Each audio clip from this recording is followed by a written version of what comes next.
பணி நிரந்தரம் கோரி சென்னை எழும்பூரில் பகுதி நேர ஆசிரியர்கள் உண்ணாவிரத போராட்டத்தில் ஈடுபட்டு வருகின்றனர். கூடுதல் தகவல்களை செய்தியாளர் சிவகுமார் வழங்க கேட்கலாம். வணக்கம் சிவகுமார், இது குறித்தான கூடுதல் விவரங்கள் என்ன?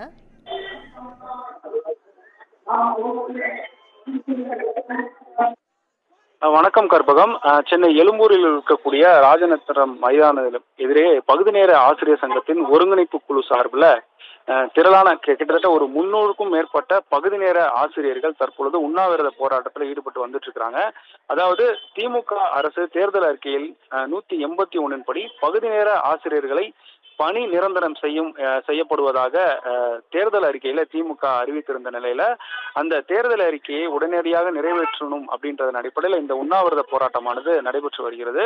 தமிழ்நாடு முழுவதிலும் பகுதி நேர ஆசிரியர்கள், அதாவது கணிதம், உடற்கல்வி, அறிவியல் உள்ளிட்ட பாடங்களுக்கு கிட்டத்தட்ட 12,500 பகுதி நேர ஆசிரியர்கள் தமிழ்நாடு முழுவதும் இருக்கக்கூடிய அரசு பள்ளிகளில் பணியாற்றி வர்றாங்க.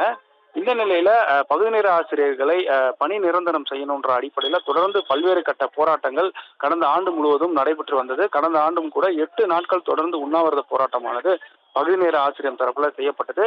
இந்த நிலையில பள்ளிக்கல்வித்துறை அமைச்சர் அன்பில் மகேஷ் பொய்யாமொழியிடம் இது குறித்த பல்வேறு கட்ட போராட்டங்கள் குறித்து நாங்கள் பலமுறை நேரில் சந்தித்து கோரிக்கை மனு அறிவித்திருந்த நிலையில தற்போது வரை எங்களுடைய கோரிக்கையானது நிறைவேற்றப்படவில்லை என்பதன் அடிப்படையில இன்றைய தினம் உண்ணாவிரத போராட்டத்தை அறிவித்து இந்த உண்ணாவிரத போராட்டத்திற்கும் எந்த ஒரு பதிலும் அரசு தரப்புல வரவில்லை என்றால் எங்களுடைய அடுத்த கட்ட நடவடிக்கையும் இன்னும் தீவிரமாக இருக்கணும்ன்ற அடிப்படையில் இந்த போராட்டமானது நடைபெற்று வருகிறது. இந்த போராட்டத்துல ஆண்கள், பெண்கள், ஆசிரியர்கள் என ஏராளமானோர் இந்த போராட்டத்தில் ஈடுபட்டு வந்துட்டு இருக்காங்க. திமுக அரசுக்கு எதிரான பதாகைகளை ஏந்தி, திமுக அரசுக்கு எதிரான வாசகங்கள் அடங்கிய பதாகையை ஏந்தி தற்பொழுது இந்த போராட்டத்தில் தீவிரமான முறையில் ஈடுபட்டு வந்துட்டு இருக்காங்க.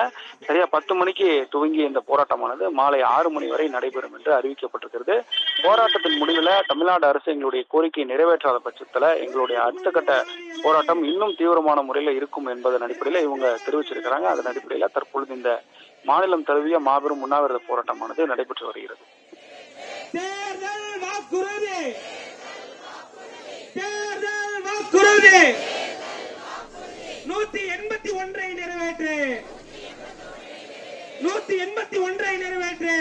உங்கள் விவரங்களுக்கு நன்றி சிவகுமார்.